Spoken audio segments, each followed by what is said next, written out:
રોજ દહીં ખાઓ છો? તો આ માહિતી ખાસ જાણવા જેવી છે. ચાલો જોઈએ દહીંની છુપી અસરો. રાત્રે ભાવતા દહીંવડા ખાતા પહેલા ક્યારેય વિચાર્યું છે કે તે બીમારીઓને ખુલ્લું આમંત્રણ આપી રહ્યા છે? સવારે ભાખરી દહીં કે રાત્રે દહીં ખીચડી, આપણી આ ફેવરેટ વાનગીઓ ખરેખર તો આપણા સ્વાસ્થ્યની દુશ્મન છે. હવે આયુર્વેદ આ વિશે શું કહે છે તે સમજવું ખરેખર રસપ્રદ છે. ચાલો તેના પર નજર કરીએ. ચરક સંહિતાનો આ પ્રાચીન શ્લોક સ્પષ્ટ કહે છે કે રાત્રે દહીં ખાવાની સખત મનાઈ છે. કેમ? કારણ કે દહીં અભિસંધિ છે, એટલે કે તે પચવામાં ભારે છે અને શરીરની નસોને બ્લોક કરે છે.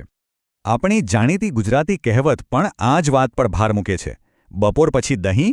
બિલકુલ નહીં. વળી દહીંમાં મીઠું નાખવાથી પિત્ત વધે છે. તેના બદલે ઘી, સાકર કે આમળા પાવડર ઉમેરવો બેસ્ટ છે. તો સાચો રસ્તો કયો છે? દહીં કેવી રીતે અને કેટલું ખાવું જોઈએ તેના ચોક્કસ નિયમો છે. દહીં હંમેશા વલોવીને જ ખાવું. અને હા, ડાયાબિટીસ અને કફથી બચવા રોજ દહીં ખાવાનું ચોક્કસપણે ટાળો.